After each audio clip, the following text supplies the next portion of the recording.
La verdad, solo la verdad, con Samuel Reyes. Buscamos establecer fielmente la coincidencia entre la afirmación y los hechos o la realidad a la que dicha afirmación se refiere. La verdad, solo la verdad.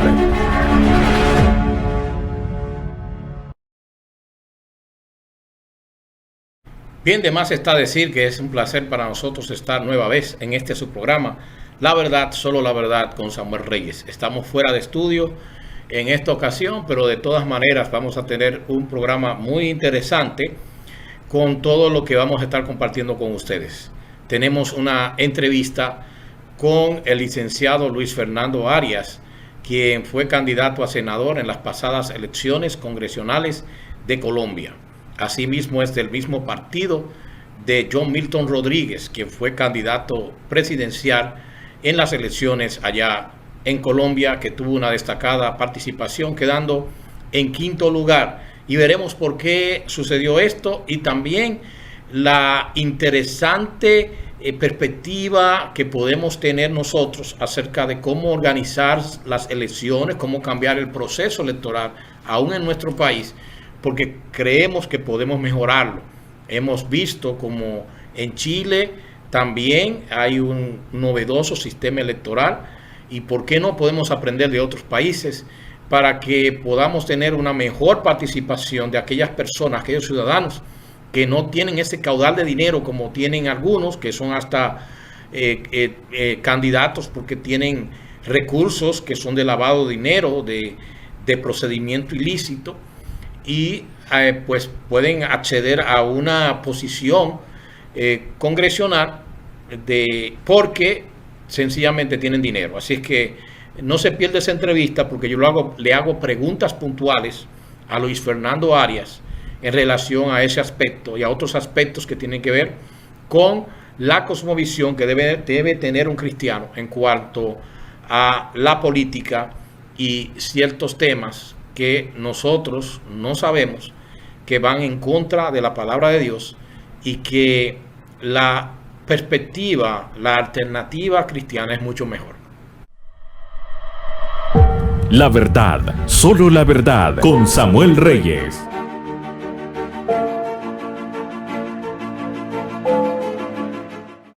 Desde sus inicios, el Instituto Evangélico ha sido amado por sus estudiantes.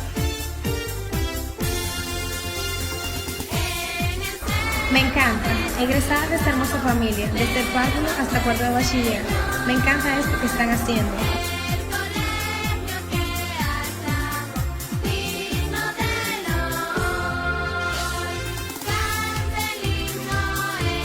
Es una institución educativa que ha dado muchos frutos en la República Dominicana.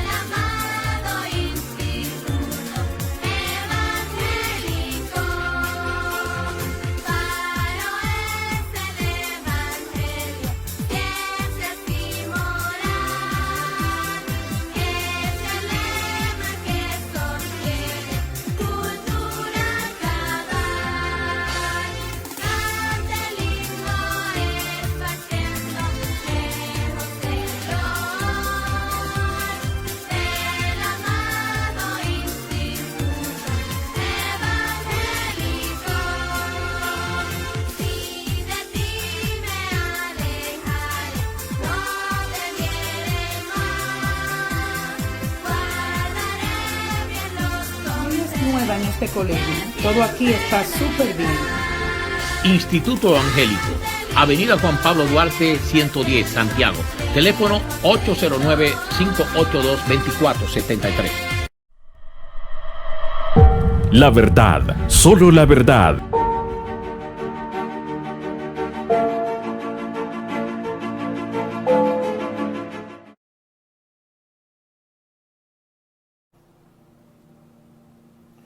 La verdad importa. La democracia. ¿Por qué finalmente funcionó? ¿Por qué la reforma liberó naciones enteras de la tiranía política? El movimiento de la reforma del siglo XVI empezó como un movimiento espiritual en el corazón de un profesor universitario llamado Martín Lutero. Cuando Martín Lutero clavó sus 95 tesis en la puerta de la universidad de su iglesia, estaba protestando contra la corrupción de su religión. ¿Cómo fue que la Reforma contribuyó a crear el sistema político que luego sería conocido como democracia? En 1999, unos amigos me llevaron a conocer el monumento a los hugonotes en un pueblo de Sudáfrica. Los hugonotes eran protestantes franceses que huyeron de Francia a causa de la persecución. Ese monumento explica la libertad política moderna mucho mejor que la Estatua de la Libertad de Nueva York. La mujer hugonote no llevaba una corona porque no es una reina ni una diosa, sino que representa la gente común y sostiene una cadena rota en su mano derecha y una Biblia abierta en su mano izquierda.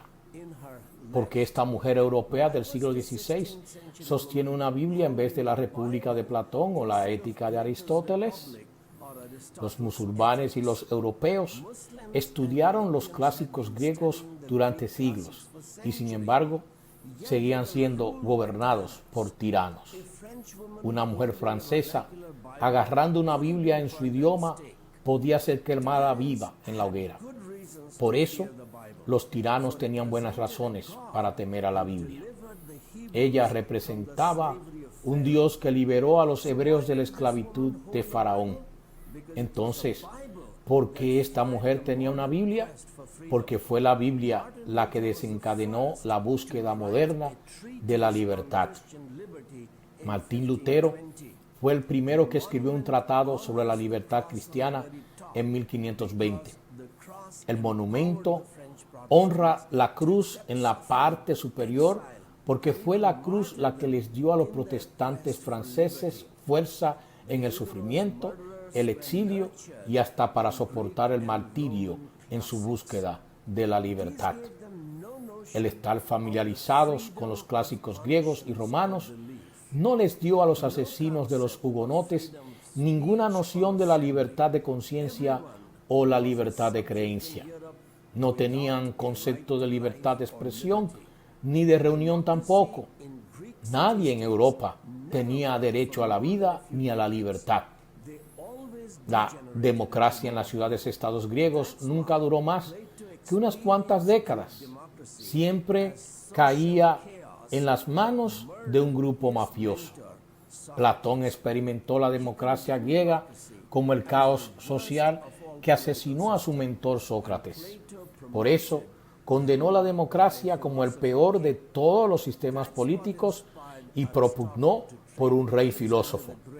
Y esto hizo que Aristóteles educara así a Alejandro Magno, uno de los conquistadores más crueles de la historia. Las conquistas de Alejandro Magno helenizaron el mundo entonces conocido, expandiendo el idioma griego, su literatura, su arte y su cultura. Pero en ningún lugar esa helenización inspiró el deseo por la libertad democrática. La democratización de Europa comenzó cuando los reformadores volvieron a la Biblia y se preguntaron, ¿cómo quiere Dios que gobernemos nuestras naciones? Los reformadores escoceses implementaron la enseñanza bíblica de que el Señor Jesús derramó su sangre para hacernos libres, para hacernos reyes y sacerdotes. Y esta doctrina de la realeza de todos los creyentes fue llamada soberanía popular. Después fue usada por la Ilustración escocesa, rebautizándola como democracia.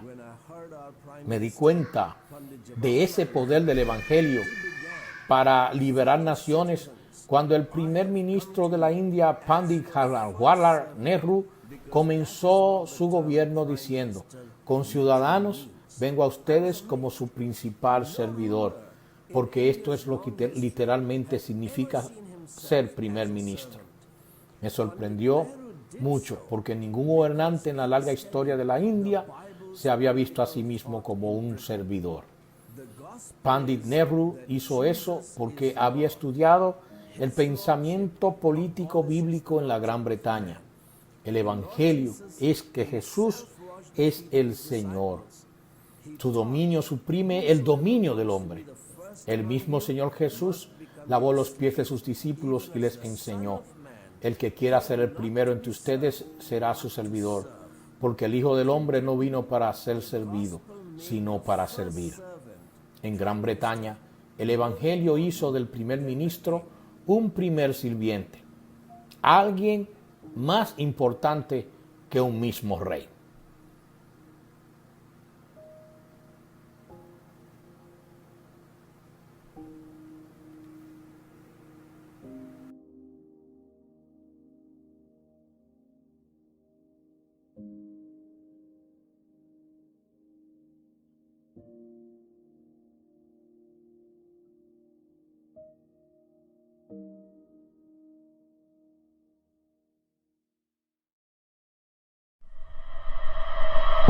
La verdad, solo la verdad, con Samuel Reyes.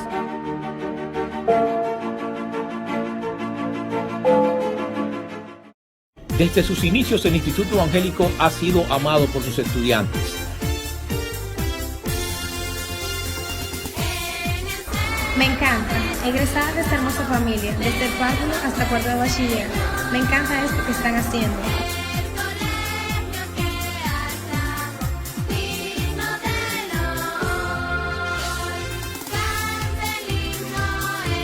Es una institución educativa que ha dado muchos frutos en la República Dominicana.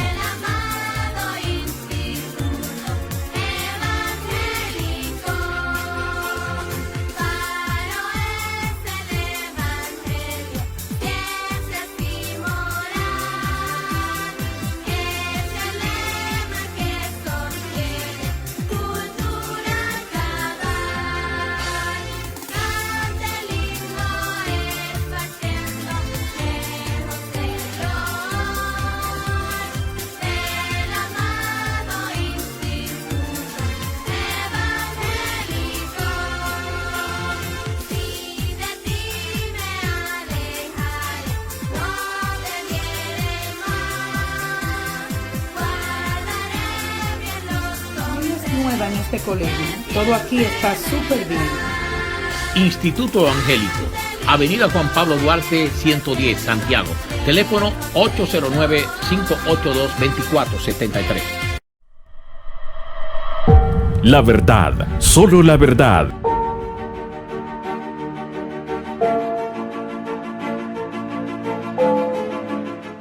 Bien, mis amados televidentes, tenemos una entrevista que nos va a arrojar mucha luz, nos va a hacer entender parte del proceso que está viviendo Colombia en este tiempo. Nosotros desde aquí hablamos y decimos cosas, pero es mejor que ellos mismos nos hablen, y mucho más cuando se trata de alguien que es totalmente verídico, veraz, porque es un siervo de Dios.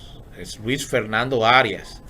Luis Fernando Arias, aparte de ser cristiano, fue candidato a senador en Colombia en las pasadas elecciones municipales.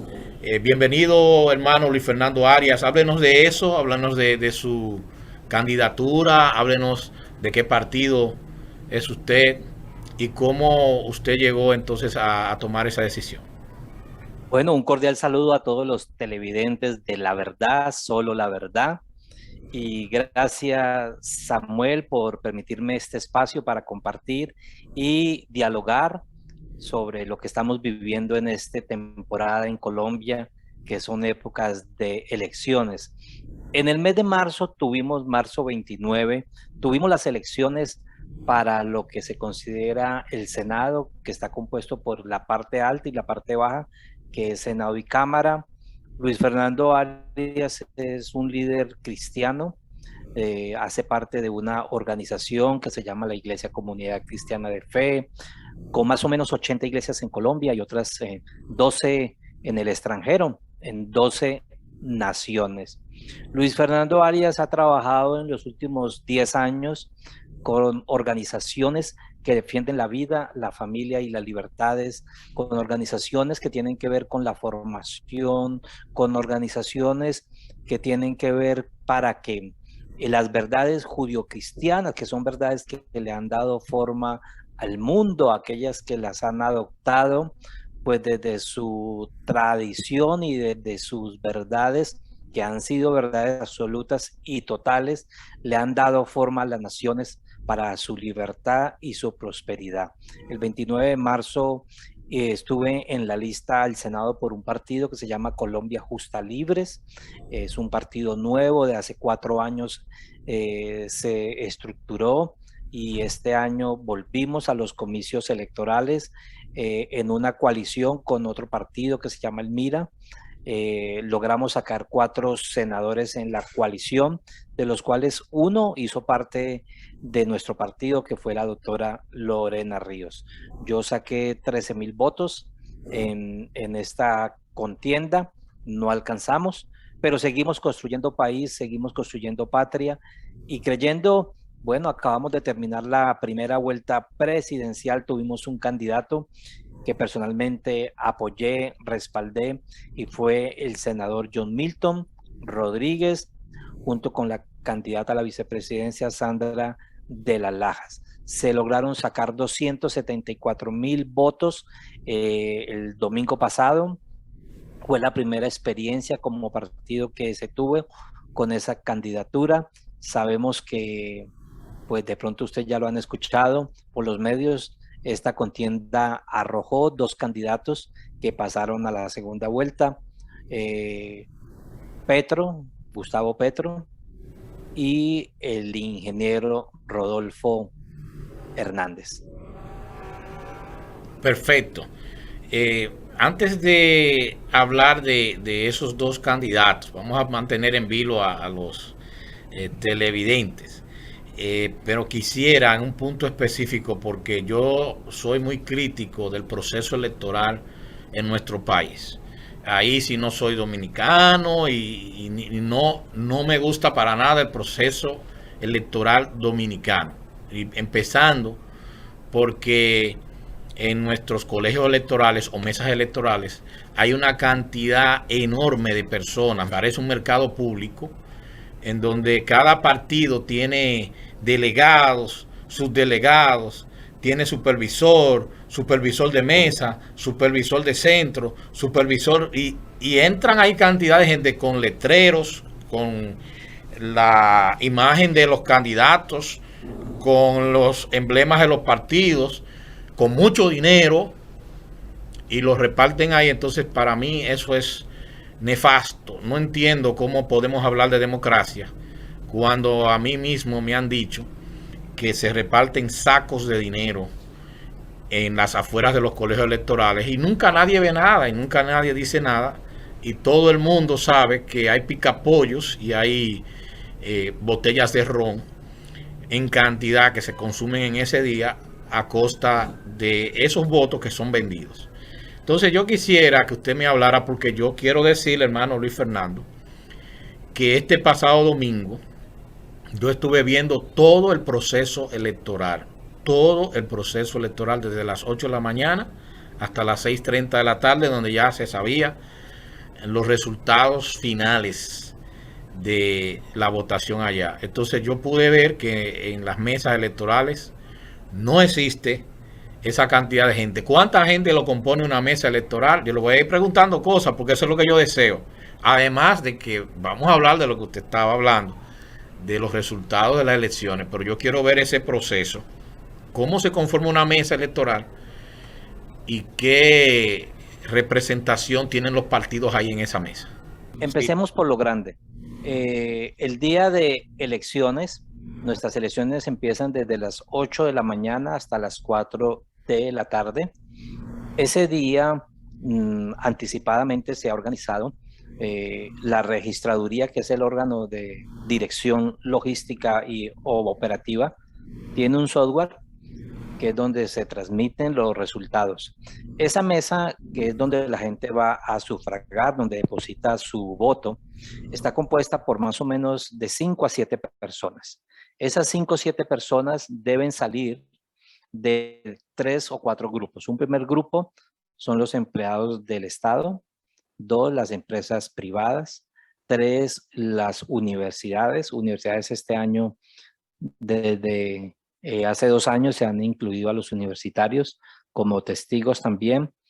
Y también los partidos tienen la oportunidad para que puedan poner jurados para la mesa. Una mesa no se puede abrir a las 8 de la mañana. Debe haber más de 2 personas, tanto los jurados como los testigos, que es el otro grupo. Los testigos son personas que ponen los partidos políticos según su logística y la infraestructura que tengan para supervisar antes de las elecciones, durante las elecciones y una vez finalice a las 4 y se aseguran que el conteo y todo el procedimiento sea lo más limpio, ético y íntegro. Ese es el proceso de una gran primera parte. Después vienen los escrutinios municipales y departamentales. Cuando finaliza a las 4, una vez se cuenten los votos, se registra en un documento que se llama el E14. Ese E14 es donde firman los jurados y los testigos electorales puestos por los partidos son los que avalan o no avalan. Si hay alguna reclamación, pues cada partido tiene un documento donde hace la reclamación y esa reclamación debe ir a lo que se llamarán en la segunda etapa los escrutinios municipales o departamentales. Esos escrutinios municipales empiezan al otro día. Por ejemplo, yo estoy en Cali, Colombia. Se va a un coliseo, aquí hay más o menos 42 cubículos donde llega toda la votación de Cali, ¿cierto? Y después viene una tercera fase que es los escrutinios departamentales, donde ya se recibe toda la información y se valida. Entre la fase 2 y la fase 3 hay todo un proceso de andamiaje, que es donde los partidos pueden hacer reclamaciones. Hace 4 años para nosotros como partido se nos habían extraviado más de 30,000 votos y eso nos dio a que no tuviéramos ni senadores ni pasáramos el umbral. Pero en esa segunda fase logramos una logística donde movilizamos nuestra estructura que fue muy rápida en ese tiempo, muy de la Iglesia de Cristo aquí en Colombia, y logramos recuperar nuestra votación y por ende logramos tener, número 1, el umbral para poder ser partido y por ende haber posicionado nuestros 3 senadores que terminarán dentro de un mes. Excelente, entonces pudieron ahora, de acuerdo a lo que usted nos dijo, aumentar a 4 senadores la representación de la comunidad cristiana en el Senado, ¿cierto? Ok, amplío otra vez porque lo dije en la primera etapa. Sí. El Partido Libre se hizo una coalición con otro partido cercano a sus convicciones, a su plataforma, se llama el MIRA. Entre el MIRA y Colombia Justa se sacaron 4, 3 de MIRA y 1 de Colombia Justa Libres como senador. Nosotros perdimos 3, 2 más, tengo que ser coherente en ese sentido, aunque la coalición sirvió para un lado y para otro lado en diferentes formas. Para el lado nuestro nos sirvió en que tuvimos un representante y sostuvimos nuestra personería jurídica al pasar el umbral, que aquí en Colombia se pide mínimo el 3%. Si no hay el 3% de los votantes, la personería jurídica se pierde y al perder la personería, pues se pierde todo lo que es la capacidad de lo que es ser partido y tocaría otras figuras para poder hacer elecciones tanto municipales, departamentales o las nacionales. Pero esa coalición logró 2 cosas, tener 4 senadores y logró también que lo jurídica. Así es. El senador John Milton Rodríguez sacó 1 y pico % de los votos. Eso significa que 1 de cada 100 por lo menos colombianos votó por nuestro hermano John Milton Rodríguez, a quien pude conocer allá y compartir hasta en una mesa una cena. Así es que fue un gran honor tener esa oportunidad. Bueno, también le vi en la televisión a él decir que su partido iba a decidir a quién iba a apoyar. ¿Ya decidió el partido a quién iba a apoyar de los dos candidatos o la posición que iban a adoptar para esta segunda vuelta? La verdad, solo la verdad, con Samuel Reyes.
La verdad, solo la verdad.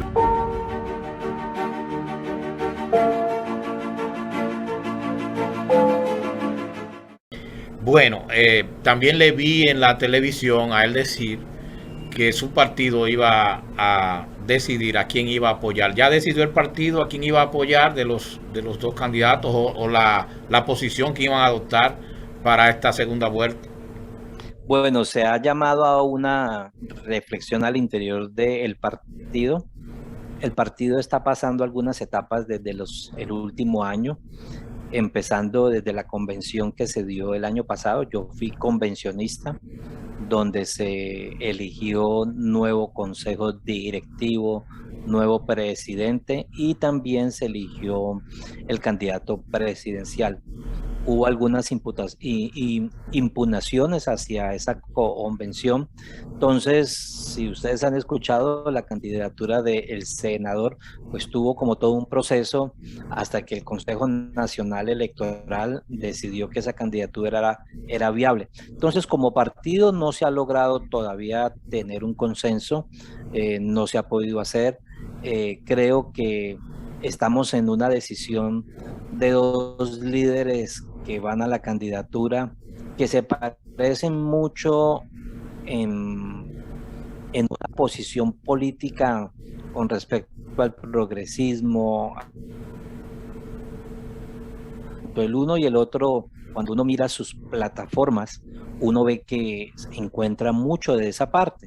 Digamos que hay uno de ellos más inclinado al marxismo, pero al comunismo, pero no quiere decir que el otro, que no se identifique comunista, no quiere decir que su línea de pensamiento en el fondo y sus propuestas no sean muy comunistas. Tanto así que ayer un candidato que es Gustavo Petro le escribió un Twitter y le dijo: mira, ya que nuestro plan es tan parecido, ¿por qué no importa quién gane? ¿Por qué no hacemos un gran acuerdo nacional, quede el que quede? Lo que pasa es que en Colombia la sorpresa política ha sido el ingeniero Rodolfo Hernández, porque le dijo al establecimiento, fue la bofetada política, y yo creo que la gente está copiando hacia el ingeniero en ese sentido, ¿no? Porque empezando por una campaña, su política es no mentir, no robar, no traicionar. Y yo creo que una de las cosas que ha demostrado es hacer campañas austeras. De 27.000 millones que podía gastar, solamente se gastó 3.000. Ayer estaba él haciendo un Twitter donde decía que solamente se había gastado 3.000 millones. Entonces, su filosofía de campaña está con respecto a la austeridad, a mermar el gasto, y creo que eso ha empezado a copiar en el tema del electorado. Y ya las encuestas hoy en día, las encuestas entre ayer y hoy, le están dando el 51% sobre el 49%, que es el otro candidato. Entonces, hay una guerra muy mediática también por algunas descabezadas que el ingeniero tuvo hace algunos años y meses atrás. Entonces, en esto se sale a cuenta. Pero el país está respondiendo en este momento y creo que bueno, estamos en 2 semanas y media muy intensas, muy intensas, muy intensas por el perfil. Yo creo que para el pueblo cristiano, cuando uno mira los postulados de Rodolfo Hernández con respecto a la defensa de la vida, de la familia, porque él está muy permeado de ídolo. Por eso yo hablo de que los dos candidatos están en la misma agenda globalista y progresista, porque Rodolfo se declara del centro. Entonces es una propuesta que abraza el globalismo y sus postulados como el progresismo. Entonces el pueblo cristiano hoy en día pues se está viendo confrontado si votar en blanco, que hoy en día pues personalmente yo, Luis Fernando Arias, no la tomaría, y ahí uno aplicaría el menor daño posible de entre las dos plataformas políticas. Así es. Hermano, usted también dirige o forma parte de un grupo que se llama Discipulando la Nación. Entonces, sí, correcto.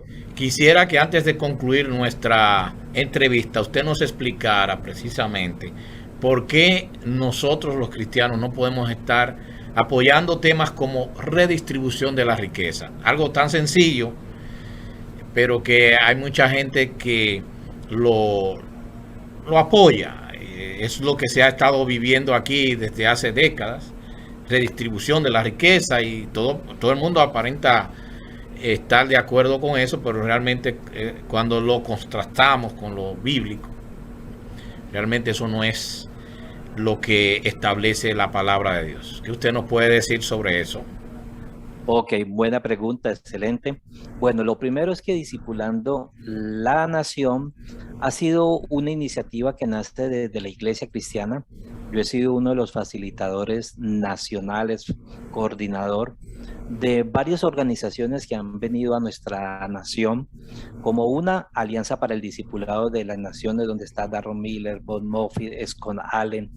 Otra organización ha sido el Concilio Global de las Naciones, con Dennis Pico, con Marvel Eyes, y que en los últimos 3-4 años hemos estado dando actividad. Hay otra organización que se llama Crisálida, tiene que ver con estructuración y pensamiento desde la educación. ¿Qué es lo que uno ve? Y puedo nombrar otras. ¿Qué es lo que uno ve? Que estas organizaciones tienen el mismo ADN de pensamiento teológico, pero desde la perspectiva de la cosmovisión. ¿Qué dice la Biblia?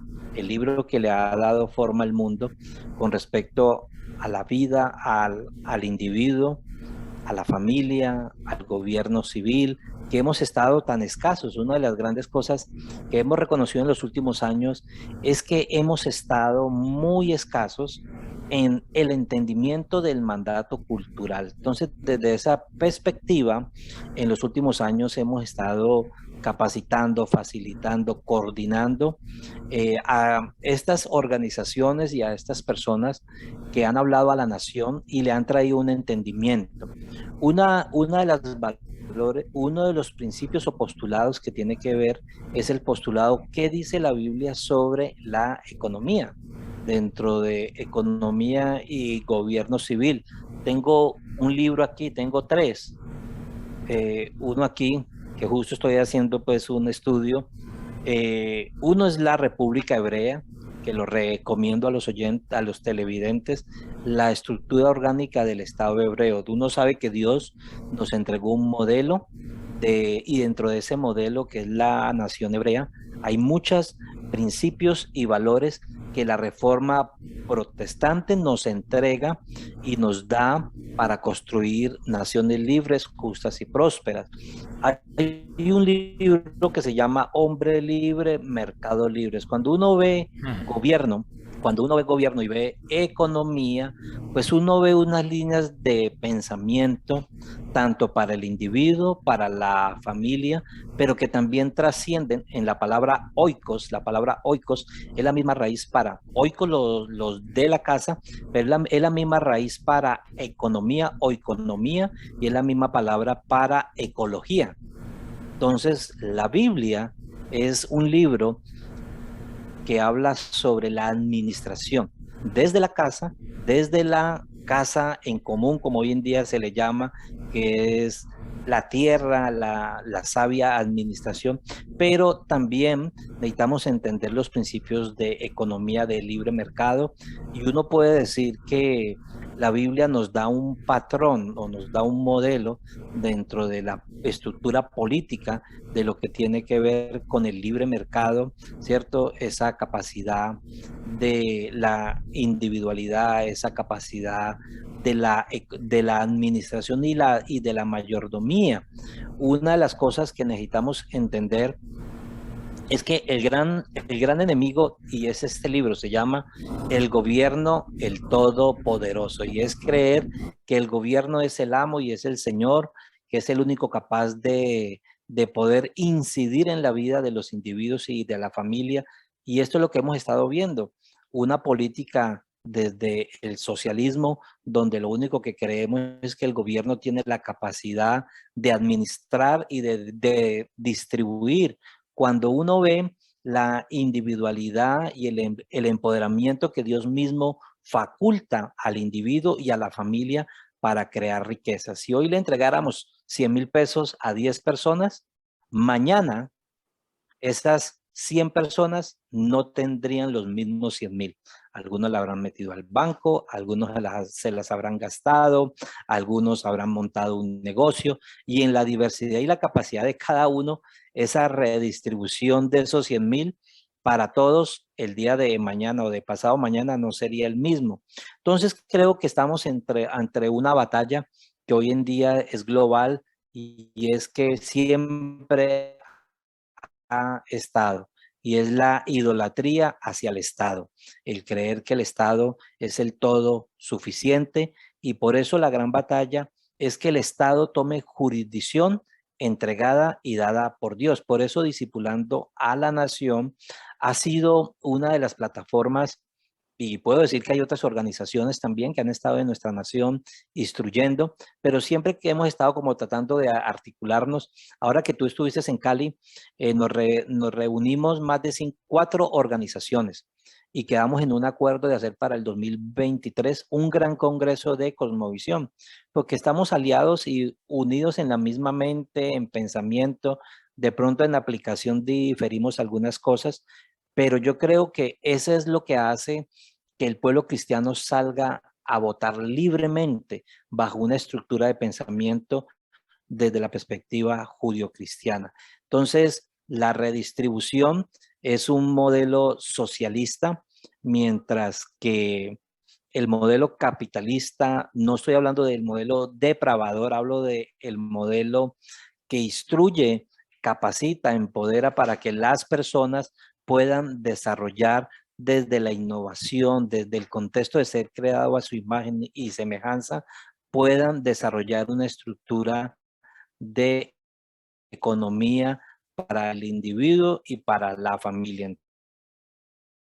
Excelente, mi hermano Luis Fernando Arias. Con esa explicación magistral, pues nosotros concluimos esta entrevista con dolor, porque realmente quisiera hacerle más preguntas.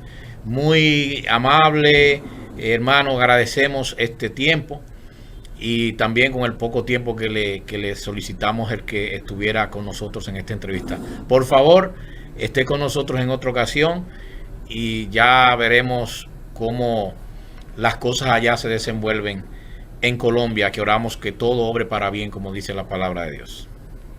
Bueno, un cordial saludo a todos los televidentes de La Verdad, Solo la Verdad.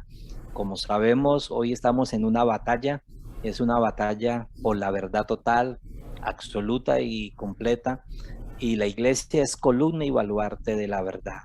Y creo que la iglesia está uniéndose y despertando en su rol y en su papel. Gracias por este pequeño espacio que me brinda de poder expresar, pedirles a todos nuestros hermanos allí en República Dominicana que estén orando por nuestra nación, porque Colombia es un faro, no porque seamos Colombia, sino porque hemos visto que Latinoamérica se está poniendo roja y en este momento estamos haciendo frente a una filosofía, a una postura que lo único que trae es muerte, destrucción y pobreza. Entonces, gracias, mi querido amado Samuel Reyes, por este tiempo. Gracias a usted, hermano Luis Fernando Arias, y nosotros seguimos aquí en La Verdad, Solo la Verdad, con Samuel Reyes. Desde sus inicios, el Instituto Evangélico ha sido amado por sus estudiantes.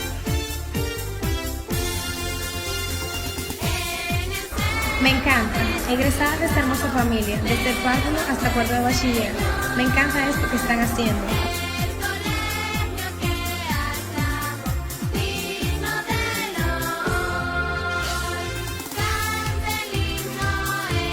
Es una institución educativa que ha dado muchos frutos en la República Dominicana.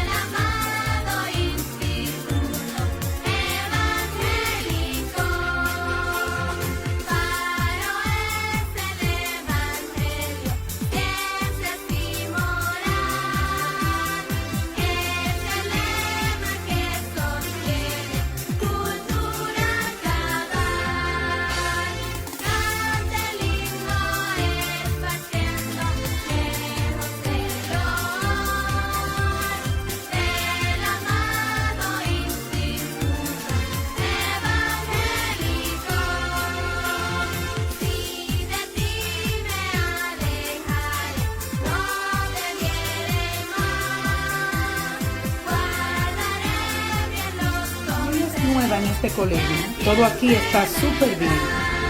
Instituto Evangélico, Avenida Juan Pablo Duarte, 110, Santiago. Teléfono 809-582-2473. Hola, como siempre, espero que estés bien. El proyecto de Victoria Ciudadana en el Senado, el PDRS 485, que establecería la llamada Carta de Derechos de las Personas LGBT, lejos de ser una carta de derechos, es realmente una carta para reconocerle privilegios a las personas LGBT que no se les reconocen a ningún otro grupo de la sociedad. Es decir, mediante este proyecto, los senadores de Victoria Ciudadana pretenden crear una categoría de ciudadanos con más derechos que los demás. O sea, lo que buscan no es que las personas LGBT tengan igualdad de derechos, que sean tratados igual ante la ley. Eso es una cosa, pero eso no es lo que proponen, sino lo que pretenden es que las personas de la comunidad LGBT tengan más derechos que el resto de los demás seres humanos. Y no solamente pretenden esto, es que además a todo aquel, sea una persona privada o un funcionario que ocupe un cargo público, que se le acuse de violar las obligaciones impuestas en esa Carta de Privilegios de la comunidad LGBT, se le impondrá responsabilidad penal. Así lo dispone ese proyecto de ley. En otras palabras, esta Carta de Privilegios es un tapabocas para todas las personas que difieran de la ideología de género y de hacer propaganda con la orientación sexual de las personas. Y esto incluye un tapabocas para las propias personas LGBT que no se identifican ni se sienten representadas por los activistas de la comunidad. Esta carta no es una carta entre los que están a favor y los que están en contra de los derechos de las personas indistintamente de su orientación sexual. No, de eso no trata el proyecto del Senado 485. De lo que trata este proyecto es de la creación de privilegios irracionales e injustificados, utilizando la intimidad sexual de las personas para hacer política pública. Por ahí es por donde vienen con sus estrategias solapadas, detrás de títulos que parecen inofensivos, como Carta de Derechos, para adelantar lo que de otra manera no pudieran hacer. Y ahora voy a compartir contigo tan solo algunas de las disposiciones que establece el proyecto 485 para que veas en concreto el absurdo de algunas de las cosas que pretenden. Por un lado, el proyecto obliga al gobierno a garantizarle protección a los activistas de la comunidad LGBT. O sea, esto es como si ahora se pretendiera que el gobierno le garantice protección a los activistas ambientalistas, a los activistas pro derechos de los animales, a los activistas pro vida y a todo tipo de activistas.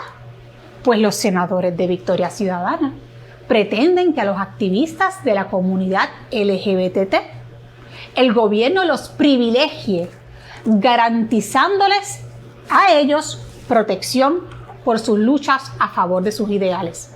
Y yo me pregunto qué significa eso de protección. ¿Significará que tendrán derecho a pedir escolta? ¿Significará acceso a recursos de seguridad del Estado que no tiene ningún otro sector de la sociedad? Y pudiésemos seguir haciéndonos preguntas. Bueno, ¿qué más dice el proyecto? El proyecto establece el derecho de las personas LGBT a la participación política y democrática. Hasta aquí yo creo que todos estaríamos de acuerdo con esto que se establece. Pero ¿qué pasa? Que acto seguido el proyecto dispone que hay una obligación de asegurarle a estas personas, por razón de su identidad sexual e identidad de género, la obtención de cargos políticos. O sea, olvídense del principio de mérito. El principio de mérito, descártelo. Ahora, para los senadores de Victoria Ciudadana, no es importante el mérito, sino que ser homosexual, ser bisexual, ser trans, etcétera, aparentemente debe otorgarle a la persona un privilegio sobre los demás que aspiren a ocupar cargos públicos. Y voy a seguir. El proyecto también establece que el Estado tiene que garantizarle a la persona LGBT los recursos legales para hacer valer sus derechos. O sea, miren esto que acabo de explicar. Estamos hablando de que el proyecto dispone que se le tiene que asegurar ese acceso a recursos para poderse defender o hacer valer sus derechos ante los tribunales.